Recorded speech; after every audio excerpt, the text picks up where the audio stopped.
परम प्रेममय जुग पुरुषोत्तम श्री श्री ठाकुर परम आराध्या जगत जननी श्री श्री बड़मा और समस्त इष्ट परिवार श्रीचरणी मोर कोटि कोटि प्रणाम एवं आजिर एही भिडियो देखुथिबा समस्ती को मोर आनंदित जयगुरु।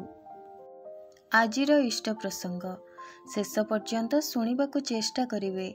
जदि भिडियोटी भल लगे तेबे चैनलटी को सब्सक्राइब करने पई भूलिबेनी। आजिर आलोचना प्रसंग श्री श्री ठाकुर एवं किशोरी दादांकर बंधुत्व। किशोरी मोहन दादा हेउचंती श्री श्री ठाकुरंकर जड़े अनन्य भक्त। हिमायतपुरर पाख ग्राम प्रतापपुर ग्राम रे ही तांकर घर। किशोरी मोहन दादा तांकर युवक समय थिले खूब दुष्ट। तांको सहित तांकर बंधु मानकर भी अनियंत्रित अभद्र आचरण जोगु ग्रामर लोक माने तांको सुनजर रे देखंती नहीं। आउ एपटे एते सब किछि जानिबा सत्ते भी श्री श्री ठाकुर अनुकूल चंद्र किशोरी मोहन दादांक सहित बंधुत्व स्थापन करबाकु लागिले। गोटिए पटे ग्रामर लोक माने किशोरी मोहन दादांकर कार्यकलाप को नहीं घृणा करुथिबा बेले अन्यपटे श्री श्री ठाकुर को अत्यंत भल पाउथिले। कारण ठाकुरंकर चरित्र माधुर्य और सेवा महात्म्य तांको करि तोलिथिला अनेकंकर आदर्श। सेथिपई ग्रामर लोक माने ठाकुर को बारण करुथांती किशोरी दादांक सहित मिसिबा पाई। कहीं सेमाने भय करुथिले जे श्री श्री ठाकुरंक भली जणे चरित्रवान युवक असंगति रे पड़ी जाई पारंती। माता मनमोहिनी देवी मध्य खूब विचलित होई पड़ी थांती एई विषय चिंता करी। ठाकुर किंतु माता को बुझाई कहिले, माँ तुम्हें चिंता काई करुछ? किशोरी पाख जदि भारी हुए तेबे मु किशोरी आड़ को ढली जीवी, आउ जदि मो पाख भारी हुए तेबे किशोरी को किंतु मो आड़ को ढलिबाकु हेबो। तुम्हें देखो ना माँ कहार पाख भारी हेउछि। देखु देखु एपरी समय भी आसी पहुँचला जे श्री श्री ठाकुर किशोरी मोहन दादा को नहीं कीर्तन आरंभ करदेले। किशोरी मोहन दादा और तांकर बंधु मानकु नहीं कीर्तनर एक दल गठन करिनेले।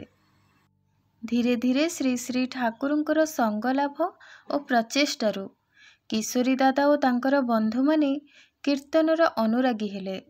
संकीर्तन सहित सद्ग्रंथ पाठ और सद आलोचना रे श्रद्धा भक्ति जागी उठिला सेमानंक मध्यरे। दिन जेते जेते बीतु थाए सेते सेते सेमाने आदर्श आड़ को अग्रसर हेबाकु लागिले। सेही किशोरी मोहन दादांक घरे थरे गोटिए समय रे खूब अभाव पड़िथिला। व्यापार रे मांदा अवस्था, टंका भी केही देई न थांती। आवश्यकीय द्रव्य तो छाड़ खाइबाकू भी किछि न थाए। तेणु घरे तांकर माँ और पत्नी बड़ चिंतित थांती। एही समय रे श्री श्री ठाकुर आसी उपस्थित हेले आउ कहिले, ओ डाक्तर किछि मालपुआ खाइबाकू मिलिबो? ठाकुर किशोरी दादा को डाक्तर बोली डाकंती। एहा सुनी किशोरी दादा कहउचंती, किपरि देवी खाइबाकू, घरे तो किछि नहीं। ठाकुर तांको कहिले, ताहेले किणी आण ना। एहा परे किशोरी दादा कहिले, सेतक पाई भी तो टंका नहीं। ठाकुर पुणी तांको कहिले, काहीं तुमर सेई आंगुठी रे सुना मुदीटी तो रहिछि, ताको बंधा रखी मते खाइबाकू तो देई परिबो। एहा सुनी किशोरी दादा कहिले, सेथिपाई तो मु प्रस्तुत, हेले समय जे खूब कम, रोगी देखिबाकू जीवाकू हेबो जे, तापरे मालपुआ भी एठी मिलिबनी, 2 माइल जीवाकू हेबो, कौन करिबी? एहा परे ठाकुर कहिले, देख तो स्टीमर घाटरे परम पितांक दयारु जदि मिली जाई पारे। प्रकृत रे स्टीमर घाटरे कौनसी दिन भी मालपुआ खोजिले भी मिलेना। हेले ठाकुर कहिचंती बोली किशोरी मोहन दादा स्टीमर घाट को गले। बड़ आश्चर्य, जड़े दोकानी भाई सुंदर मालपुआ प्रस्तुत करुथांती।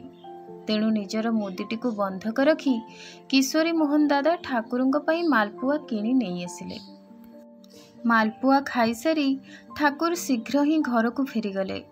ତାପରେ କିଶୋରୀ ଦାଦା ବି ରୋଗୀ ଦେଖିବାକୁ ଚାଲିଗଲେ।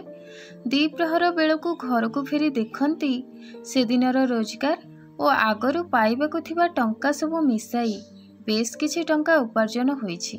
ତେଣୁ ଘରର ଚିନ୍ତା ଦୂର ହେଲା ବୋଲି ମନେ କଲେ। ଆଉ ଗୋଟେ ଦିନ ସେହି ସମାନ ଅବସ୍ଥା ପଡ଼ିଲା କିଶୋରୀ ଦାଦାଙ୍କର। ଘରେ ଟଙ୍କା ପଇସାର ଖୁବ୍ ଅଭାବ।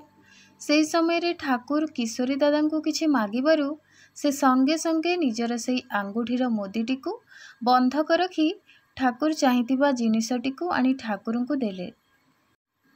ଏହା ଭାବି ଯେ ଠାକୁରଙ୍କ ନିମନ୍ତେ ଖର୍ଚ୍ଚ କଲେ ଖୁବ୍ ବେଶୀ ଆୟ ହେବ, ଯେପରି ପୂର୍ବପରି ହୋଇଥିଲା। କିନ୍ତୁ ସେଇଦିନ ଠାରୁ 7 ଦିନ ପର୍ଯ୍ୟନ୍ତ 1 ଟଙ୍କା ବି ଉପାର୍ଜନ କରିପାରିଲେ ନାହିଁ, କି ବାକି ଥିବା ଟଙ୍କା ବି ଆଦାୟ କରିପାରିଲେ ନାହିଁ। ଏହାରି ଭିତରେ ହଠାତ୍ 12 ଜଣ ଅତିଥି ଆସି ଉପସ୍ଥିତ ହେଲେ କିଶୋରୀ ଦାଦାଙ୍କ ଘରେ। କ'ଣ ବା ଆଉ କରିବେ, ଅତିଥିମାନଙ୍କୁ ବିଶ୍ରାମ ନେବାକୁ କହି ଚିନ୍ତାରେ ବସିଥାନ୍ତି। ସେହି ସମୟରେ ଠାକୁର ଆସି ଉପସ୍ଥିତ ହୋଇ କହିଲେ, କିରେ ଡାକ୍ତର, କ'ଣ ହୋଇଛି? କିଶୋରୀ ଦାଦା ଠାକୁରଙ୍କୁ ଦେଖି କହିଲେ, ତୁମେ ତ ସବୁ ଜାଣ, ମୋ ପାଖରେ ଟଙ୍କାଟିଏ ବି ନାହିଁ। ଅତିଥିମାନଙ୍କୁ ଖାଇବାକୁ ଦେବି କିପରି? ଆଉ ମୁଦିଟାକୁ ବି ସେଦିନ ବନ୍ଧା ପକାଇ ଦେଇଛି। ଏହାପରେ ଠାକୁର ତାଙ୍କୁ ସରଳ ଭାବେ ବୁଝାଇ କହିଲେ, ପୂର୍ବର ଯେଉଁ ମୁଦିଟା ବନ୍ଧା ରଖି ମୋତେ ମାଲପୁଆ ଖୁଏଇଥିଲ, ସେଇଟା ନିଷ୍କାମ ଭାବରେ କରିଥିଲ।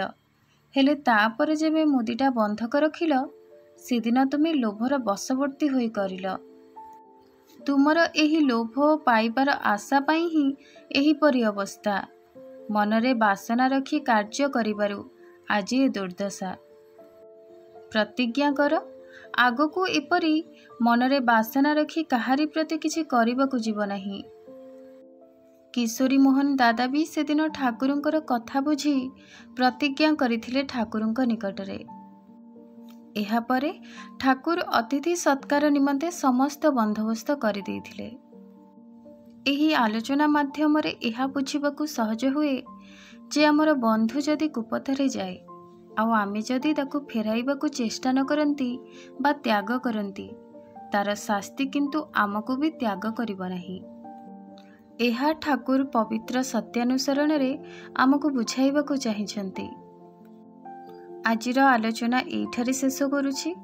ଆପଣମାନଙ୍କୁ ଆଜିର ଆଲୋଚନା କିପରି ଲାଗିଲା ନିଶ୍ଚୟ ଜଣାଇବେ। ରହୁଛି, ପୁଣି ଆସିବି ଏକ ନୂଆ ପ୍ରସଙ୍ଗ ସହିତ। ସେ ପର୍ଯ୍ୟନ୍ତ ଆପଣ ସମସ୍ତଙ୍କୁ ଜୟ ଗୁରୁ।